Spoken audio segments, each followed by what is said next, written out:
Comrades, let us confront a truth that society conceals beneath the shimmering veil of progress, the march of technology, the promises of innovation, the ceaseless cheer of economic growth. These are not the harbingers of liberation for all, but instruments of control, mechanisms to bind the working masses ever more tightly to the chains of exploitation. The world advances, yes, but for whom does it advance? For the few who hoard wealth, dictate markets, and decide the value of human labour, or for the vast multitude whose toil fuels the engine of society yet who remain dispossessed of its rewards? Consider the modern factory, the office, the digital platform. Progress, in its ostensible triumphs, masks a cruel contradiction. Labour becomes more intense, more alienated, yet the worker sees no increase in liberty, in dignity, or in ownership of the fruits of their labour. Machines replace hands, algorithms replace judgment, and the worker, once the master of production, becomes a mere appendage, a tool in the service of capital. The wealth of nations swells, yet the labourer's wage stagnates. The stock market soars, yet the human soul plummets into insecurity, debt, and exhaustion. Progress, then, is not progress for all. It is a procession of accumulation for the capitalist and a march of displacement for the worker. The ruling class proclaims meritocracy, opportunity, and individual responsibility as the natural order. They whisper that poverty, failure, or delay in keeping pace with progress is a personal failure, a moral deficiency, rather than the structural consequence of exploitation. They dress inequality in the garments of inevitability, making it appear as though the worker is behind, not because the system oppresses, but because they have failed to strive hard enough. Comrades, we know this is a lie. History does not betray the weak, it betrays the oppressed under the design of the few who control wealth, property, and power. This alienation, this feeling of being left behind, is not an accident, it is the very engine of capitalist domination. When progress accelerates, it leaves the worker gasping, exhausted, and insecure, while the capitalist reaps the spoils. Each technological innovation, each new policy, each market expansion is harnessed to deepen dependence, fragment solidarity, and obscure the fundamental truth. The source of wealth is not the banker, the landlord, or the executive. It is the worker. It is the sweat, the thought, the skill, and the labour of the many that builds societies, creates machines, and produces all goods of value. And so, comrades, let us recognize that to be left behind is to awaken. To feel displaced by progress is to glimpse the machinery of oppression. This awareness must become action. The worker, alienated in the shadow of progress, must unite with fellow labourers, for it only through collective struggle that the chains of exploitation can be broken. Class consciousness is the compass in this bewildering world. Solidarity is the hammer with which we strike the foundations of oppression. We do not call for mere reform, for palliatives, for crumbs of progress to be cast to the dispossessed. The true path lies in the seizure of control over production, in the socialization of labour, in the establishment of a society where progress serves humanity and not capital. When the workers unite, not merely to protest their wages, but to demand the fruits of their labour, when they recognize their shared interest as producers of all wealth, then the illusion that progress leaves them behind will be shattered forever. The spectacle of advancement, the endless innovation that dazzles the eye while emptying the pocket, cannot be confronted individually. Only the organized, conscious action of the proletariat can redirect the currents of history. To rise is not simply to claim a higher salary, a newer gadget, or a safer job. It is to reclaim agency, to wrest from the hands of the few the collective inheritance of society, to assert that progress shall belong to all who labour, not merely to those who own. Comrades, the clock of history does not pause. The trains of innovation and exploitation speed relentlessly forward. Shall we be passengers left gasping on the platform as progress leaves us behind? Or shall we rise, united and conscious, to seize the means of production, to bend the arc of progress toward justice, and to claim our rightful place in the future? The answer lies not in waiting, but in struggle, in solidarity, in the revolutionary power of the many against the domination of the few. Under capitalism, the notion of progress is presented as an unassailable truth, a force that lifts society ever higher, a promise that innovation, industrial expansion, and technological advancement deliver freedom, prosperity, and security to all. Yet this carefully constructed narrative is a facade, a veil that conceals the harsh realities of exploitation and alienation that lie at the heart of capitalist development. The machinery of the market, the engines of automation, and the intricate networks of finance are not neutral instruments of human advancement. They are tools wielded by the few to consolidate power and wealth, often at the expense of the many. What is called progress is, in fact, a mechanism for deepening social inequalities, expanding hierarchies of power, and perpetuating the subordination of the working class. Every step forward in technology, every surge in productivity, every new innovation that dazzles the public eye is simultaneously a step toward the further entrenchment of the capitalist control over human labor, and the more sophisticated the instruments of production, the more acutely the worker feels the sting of displacement, insecurity, and dispossession. The capitalist system thrives on creating the illusion that society advances in harmony, that prosperity spreads evenly, and that all individuals share in the rewards of collective achievement. Yet the reality is starkly different. Factories, offices, and digital platforms hum with the labor of millions, but the benefits of this labor accrue overwhelmingly to a narrow elite who own the means of production. Automation, far from liberating workers from toil, often intensifies their alienation. It reduces human creativity to routine oversight, strips meaning from work, and substitutes human judgment with algorithms designed to maximize profit. Workers are confronted daily with the contradiction that their labor is simultaneously indispensable and undervalued, that they produce the wealth of nations, while remaining precariously positioned on the margins of economic security. Technological progress under these conditions is not a liberation, it is a reorganization of exploitation, a recalibration of control, and a redistribution of risk away from the wealthy and onto the backs of the laboring masses. The capitalist glorification of innovation and progress functions ideologically to mask this exploitation. Society is taught to celebrate the speed of communication, the efficiency of production, the sophistication of machines, without questioning who benefits and who is burdened. Those who experience the pressures of faster work, longer hours, and constant adaptation are often blamed for their struggle.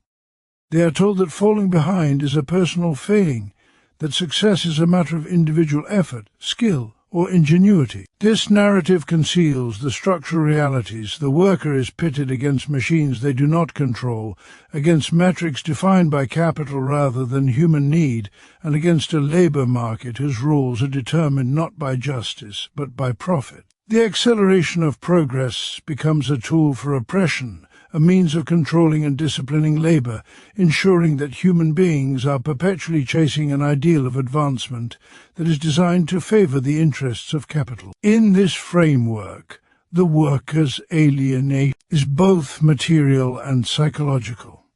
The material dimension is clear: wages stagnate, job security erodes, housing costs rise, and the promise of upward mobility becomes ever more elusive. Technological progress often displaces workers entirely, creating waves of redundancy while generating enormous wealth for the owners of the machinery and the patents. The psychological dimension is equally profound. Workers are forced to internalize the logic of competition, to measure themselves against the unattainable standards set by capital, and to accept the notion that being left behind is a moral or personal failure. This internalization deepens the alienation, creating a sense of inadequacy, anxiety, and resentment that diverts attention from the systemic sources of oppression and fosters social atomization, making collective organization more difficult. The enrichment of the few through technological and economic progress is not accidental. It is the essential dynamic of capitalism. Every innovation that increases productivity, every efficiency that reduces labor costs, and every technological leap that creates new markets is harnessed to consolidate wealth and power. The disparity between the worker and the capitalist widens as machines and systems designed to enhance productivity become instruments of exploitation rather than liberation. The worker experiences progress as a paradox. The world moves faster, wealth multiplies, societies advance in aggregate statistics, yet the individual feels left behind, insecure and disposable. This contradiction exposes the moral bankruptcy of a system that claims to elevate humanity while systematically denying the vast majority access to the benefits of the very progress they've created. True progress cannot exist in a system that treats human labor as a commodity and prioritizes accumulation over justice. The technological and economic advancements celebrated under capitalism reveal, upon scrutiny, not the triumph of human ingenuity, but the ingenuity of exploitation.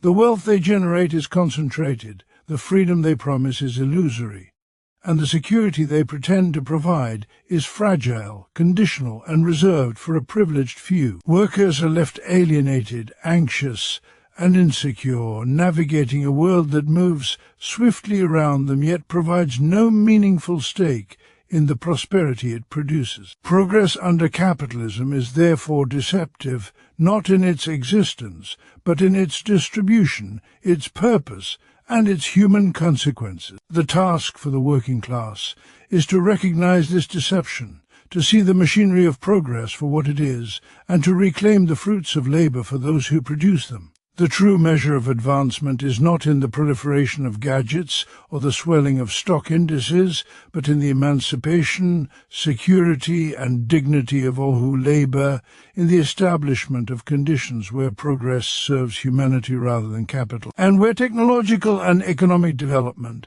are instruments of collective empowerment rather than instruments of exploitation. Under the conditions of capitalism, the sense of being left behind, of falling short in a world that promises progress and advancement, is not an individual failing, a flaw in character, or a deficiency of effort. It is a systemic condition, a product of social, economic, and structural forces designed to extract value from human labor while denying workers the means to fully benefit from the fruits of their toil. Alienation is embedded in the very organization of capitalist production. It is the inevitable consequence of a system in which labor is commodified, human creativity is subordinated to profit, and the worker is reduced to an instrument in the service of capital. The worker's feeling of inadequacy, their anxiety, and their sense of displacement are not natural responses to life, but are deliberately produced by a society that equates human worth with productivity and ownership, that isolates individuals while demanding they compete against one another for survival, and that masks structural oppression as personal failure.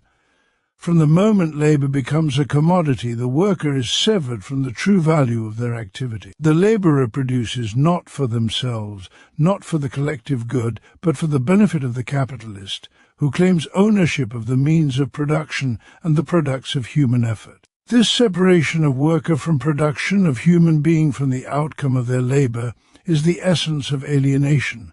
The worker's activity, which can express creativity, skill, and social cooperation, becomes instead repetitive, constrained, and subordinated to the whims of capital. Work ceases to be an expression of human potential and becomes a mechanism through which the capitalist appropriates not only the product, but also the time, energy, and life of the laborer. When one's labor is no longer connected to one's own human needs or desires, the sense of displacement arises naturally. The individual feels that the world is moving forward while they are left behind, not because they are incapable, but because the system is designed to produce this exact effect. The alienation of the worker is compounded by the ideological frameworks imposed by the ruling class. Society is told that success is earned solely through individual effort, that the disparities in wealth and opportunity are reflections of personal virtue or failure, and that those who struggle simply lack ambition, skill, or intelligence. Yet this narrative conceals the deeper reality: structural inequality, unequal access to resources, and the monopolization of capital ensure that the majority cannot compete on equal footing. Education, technology, and opportunity are distributed unevenly, shaped by class privilege and inherited wealth, while the labourer is constantly measured against standards set by those who benefit from systemic oppression. The worker internalizes this narrative, believing themselves to be lacking, when in fact the system itself imposes barriers to their advancement. Alienation becomes both an external and internal condition, externally enforced by material inequality and control of production, and internally experienced as self-doubt, stress, and a sense of inadequacy. Feeling left behind is also a consequence of the constant acceleration of capitalist progress. Technological innovation, market expansion, and the transformation of industries generate a society in which the pace of change is relentless. The worker, constrained by limited access to capital, education, and decision-making power, is often unprepared to keep pace with these changes. Skills that were sufficient yesterday are obsolete today, knowledge is devalued, and experience is overshadowed by the demands of efficiency and profit. This rapid transformation is not a neutral process, but a deliberate mechanism of control, producing insecurity and anxiety to maintain compliance and ensure that labour remains disciplined and dependent. The capitalist system thrives on the creation of scarcity, competition, and the perception of inadequacy because it encourages individuals to accept their marginalization as natural rather than to recognize it as a structural condition that can be collectively challenged. Furthermore, the alienation experienced by the worker extends beyond the workplace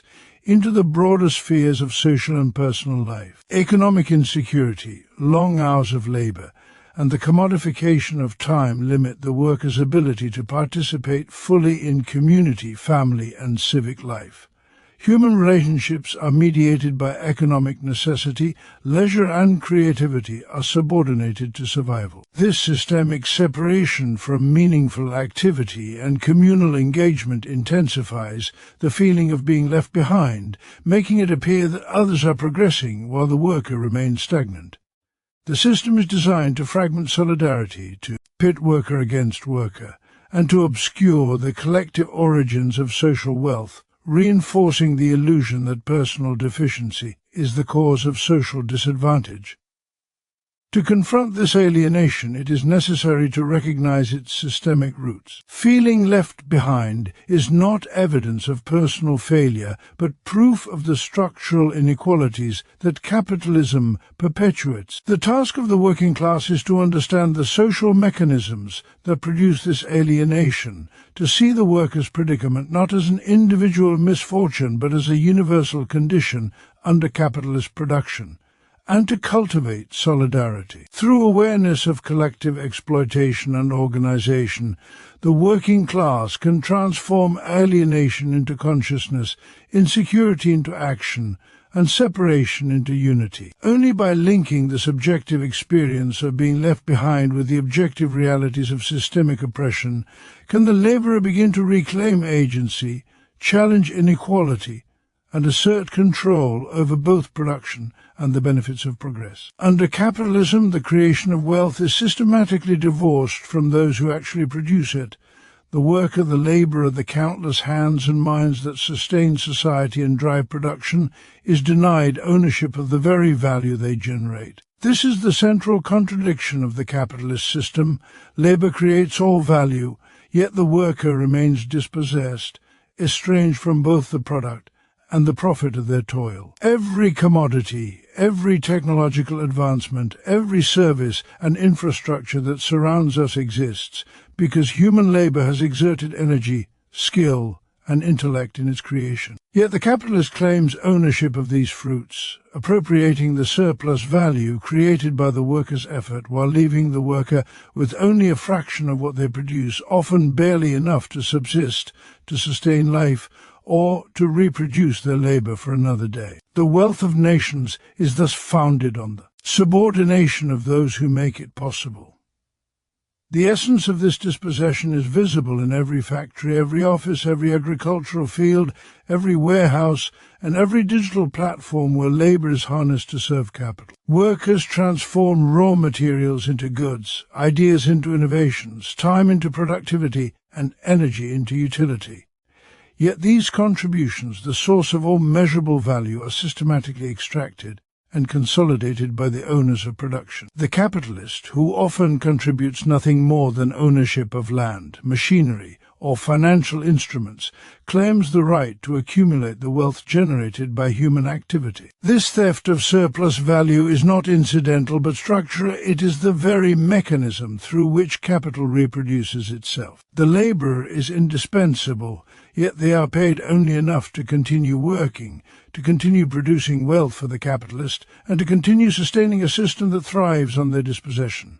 The concept of surplus value exposes this fundamental injustice. When a worker labours for an hour, the value of their output exceeds the wages they receive.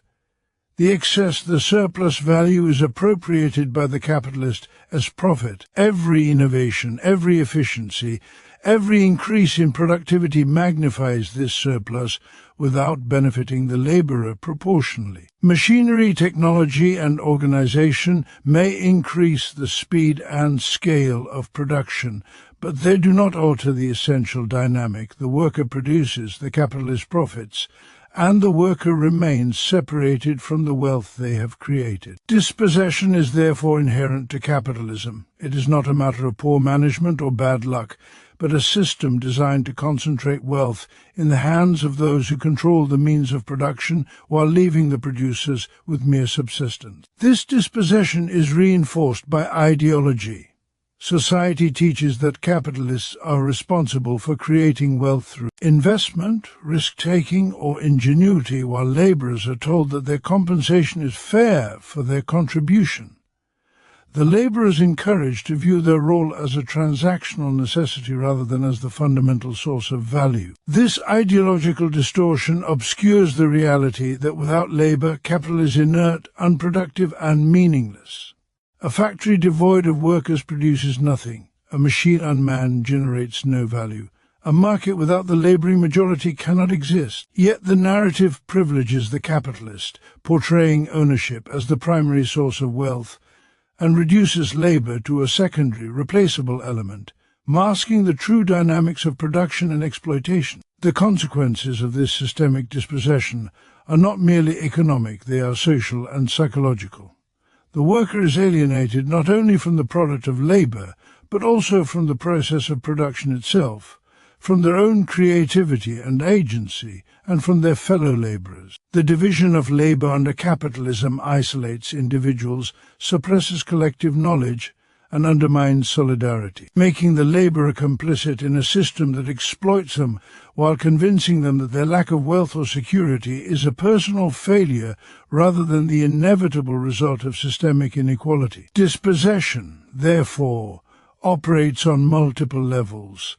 The worker is denied the fruits of their labour, their autonomy in work is restricted, and their consciousness is shaped to accept this deprivation as natural or justified. Yet the recognition that labour is the true source of all wealth is the foundation for revolutionary consciousness. The worker, upon understanding that their collective effort produces the entirety of social value, can grasp that the capitalist's power is contingent, temporary, and entirely dependent on labour itself. The wealth of society does not derive from ownership, speculation, or mere capital. It derives from human effort, ingenuity, and creativity. The dispossession of the working class is not a fixed law of nature, but a structural imposition that can be challenged through collective action, solidarity, and the seizure of control over production. When workers unite to claim ownership of the means of production, to receive the full value of their labour, and to organise society around human needs rather than profit, the true source of wealth is reclaimed, and the systemic injustice of dispossession is overturned. Understanding that labour produces all value, and that the working class remains dispossessed, is not merely an economic observation, it is a call to action. It illuminates the essential contradiction of capitalism. exposes the moral and structural bankruptcy of a system that concentrates wealth in the hands of the few and empowers the working class to assert their rightful claim. The machinery of exploitation depends upon ignorance, division, and acceptance of the status quo. Once the labourers recognize that they are the creators of all value, that without their toil the entire edifice of capitalist wealth collapses, they become capable of transforming their exploitation into collective power and dispossession into shared prosperity. The struggle against capitalist exploitation is not merely an individual endeavour, it is a collective undertaking that requires the recognition of shared interests, the cultivation of awareness, and the unification of those who labour under oppression. Collective consciousness is the lens through which the worker perceives not only their own subjugation but also the systemic mechanisms that produce inequality, alienation, and dispossession. To act individually in a society structured to divide and isolate is to be powerless against the entrenched interests of capital. The worker may resist in small, isolated ways, but without solidarity, these acts are scattered and ineffectual, easily absorbed and neutralized by the system. It is only when workers recognize themselves as a class, as a unified body whose labor sustains society, that the potential for real transformation emerges. Collective consciousness awakens the understanding that oppression is not a misfortune of personal circumstance, but a condition imposed by a social and economic structure designed to concentrate wealth, power, and control in the hands of a few. Solidarity is the practical expression of this consciousness. It transforms understanding into action, abstract awareness into coordinated effort. When workers unite, they form a force that capital cannot ignore, a network of resistance that can challenge exploitation at its source. Division, competition, and alienation are the tools by which capitalism maintains dominance, pitting worker against worker, individual against collective need, creating a perception that advancement is a zero-sum game in which one must rise at the expense of others. Solidarity dismantles these illusions, demonstrating that the interests of the working class are shared, that oppression is experienced collectively, and that liberation can only be achieved collectively. Struggles in the workplace, in neighborhoods, and across industries gain strength when they are interconnected, when each act of resistance is recognized as part of a larger, systemic challenge to the structures of domination. History demonstrates the power of organized labor and unified action. Revolutions, strikes, and movements that achieve tangible improvements in wages, working conditions, and social rights were never the result of isolated individual effort. They arose when workers became conscious of their collective power, when they recognized that their strength was not in solitary endurance but in unity. The capitalist system, by contrast, thrives on atomization and fragmentation, ensuring that the laborer feels powerless, isolated, and incapable of challenging authority. This psychological isolation is as vital to the maintenance of oppression as economic control, for a worker who believes they are alone is unlikely to resist. Solidarity, therefore, is both a strategic necessity and a moral imperative. It enables workers to reclaim agency over their labor and to confront the exploitation that systematically denies them the fruits of their own production. The cultivation of collective consciousness also requires the development of critical awareness, education, and shared knowledge. Workers must understand the mechanisms of exploitation, how surplus value is extracted, how wealth is concentrated, how markets are structured to serve capital, and how ideology manipulates perceptions of merit, effort, and personal responsibility. Only through this shared understanding can workers recognize the patterns of oppression that affect them all, rather than attributing failure or disadvantage to personal weakness. Consciousness is the foundation upon which solidarity is built. It illuminates the structural causes of inequality, clarifies the collective stakes, and inspires coordinated action. The worker who comprehends the dynamics of class, power, and production is no longer passive. They become an agent of change, capable of contributing to a movement that seeks to overturn systemic exploitation and reclaim control over society. Collective action manifests in many forms, from organized labor strikes to political mobilization, from mutual aid networks to revolutionary movements aimed at restructuring society. Each act of unity reinforces the understanding that the power of the few rests upon the acquiescence of the many, and that by acting together, workers can disrupt the mechanisms of oppression. The capitalist class depends on the disunity of the laboring majority, and every instance of solidarity undermines this dependence, exposing the vulnerability of a system that relies on submission and fragmentation. Solidarity amplifies the voice of the worker, transforms individual grievances into collective demands, and transforms latent power into active force. To reclaim control over production, over resources, and over the conditions of life, the working class must recognize that liberation is inseparable from unity. The struggle is not merely for material gain, but for dignity, autonomy, and the right to shape society according to human needs rather than the imperatives of profit. Only through collective consciousness and solidarity can workers confront the entrenched structures of capital, challenge systemic exploitation, and begin to create conditions in which progress and wealth serve the many rather than the few. The consciousness of shared experience, the recognition of common interests, and the disciplined coordination of action are the instruments through which oppression can be contested and the latent power of labor can be transformed into revolutionary force. Under capitalism, the promises of progress, reform and gradual improvement are illusions carefully constructed to maintain the dominance of the few over the many. Incremental reforms, small wage increases, minor regulatory adjustments, temporary social programs are presented as solutions to injustice, yet they do not alter the fundamental structure of exploitation. They are palliatives meant to soothe discontent without challenging the roots of inequality, the mechanisms by which capital extracts surplus value, and the systematic dispossession of the working class. True progress cannot be achieved by tinkering at the margins of a system designed to benefit the owners of production.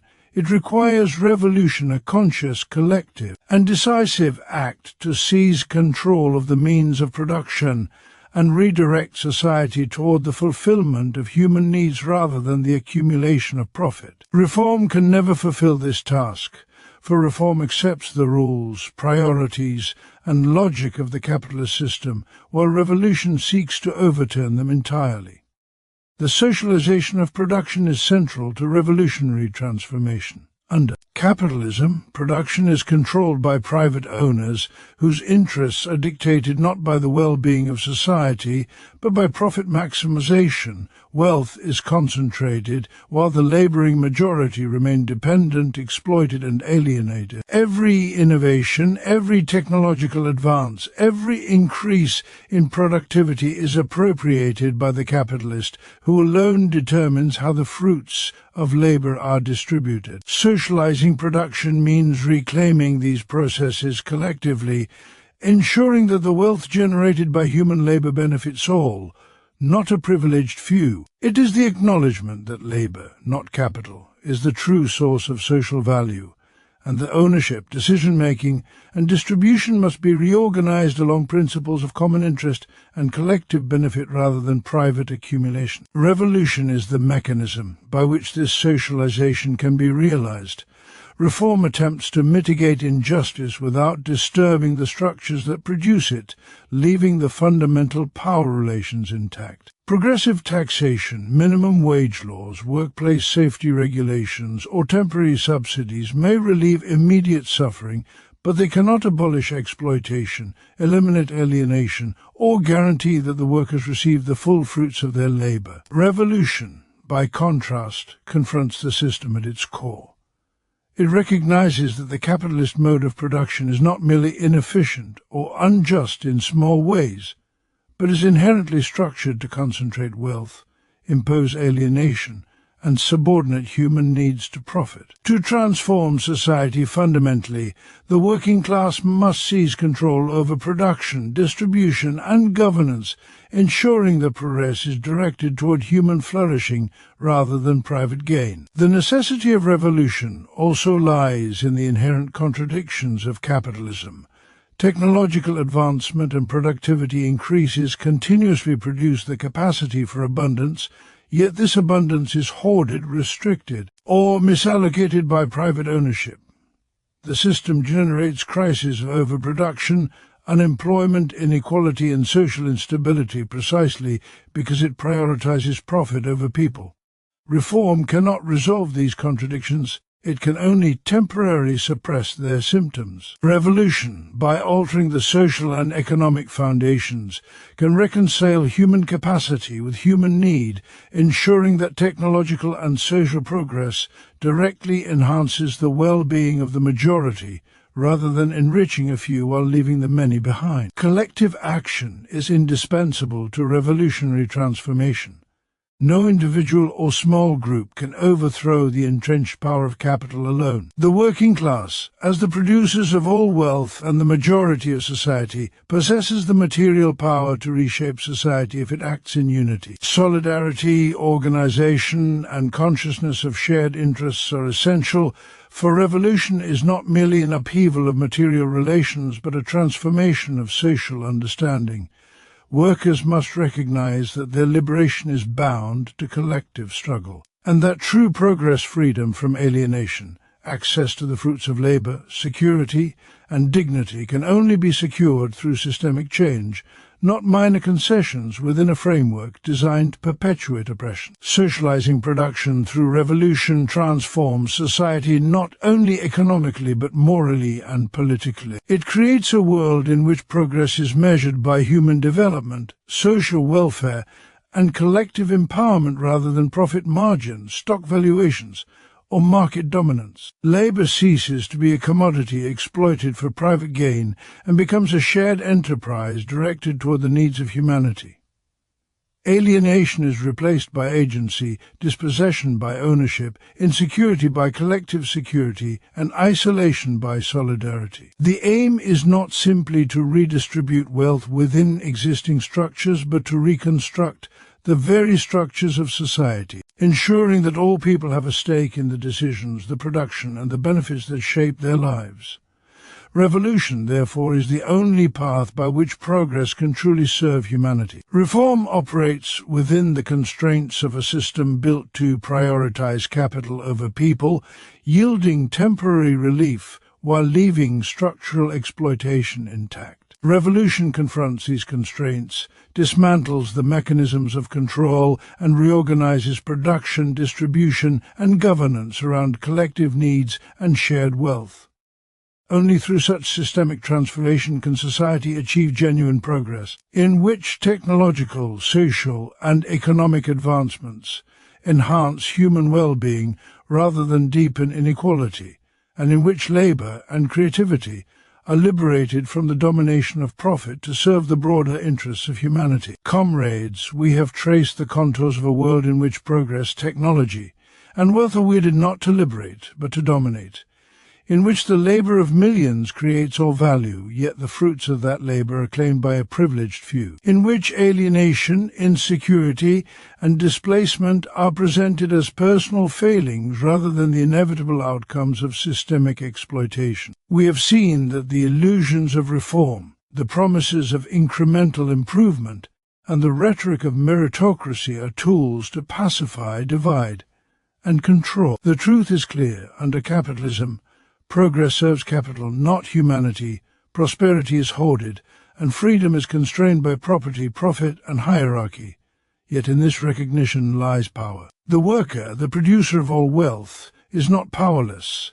Alienation is a signal of systemic oppression, dispossession reveals the source of all value, and insecurity exposes the vulnerability of the ruling class. Through collective consciousness, solidarity, and unified action, the working class possesses the means to challenge exploitation, seize control of production, and redirect the course of progress toward justice, dignity, and shared prosperity. Revolution is not a choice among options, it is the imperative of history, the mechanism through which labour reclaims what is rightfully theirs and transforms society from one of oppression to one of liberation. The march of progress cannot be left to serve those who exploit it. It must be seized, directed and socialized so that every innovation, every advancement, every resource becomes a tool for human empowerment rather than profit accumulation. When workers unite, recognizing their collective strength and shared interests, they become the architects of a new society, a society in which wealth, knowledge, and progress are distributed according to human need, not private ownership. This is the revolutionary horizon toward which we must strive, a world in which labour is honoured, alienation is abolished, and progress fulfills its promise to all, rather than a privileged few. Comrades, the time is not tomorrow, not in the next reform, not in the illusions of benevolent capitalists. The time is now. To awaken, to unite, to act collectively is to reclaim agency, to assert our rights, and to bend the arc of history toward justice. The power lies within the hands of those who labour, and only through unity, consciousness, and revolutionary action can society be remade, progress reclaimed, and humanity finally liberated.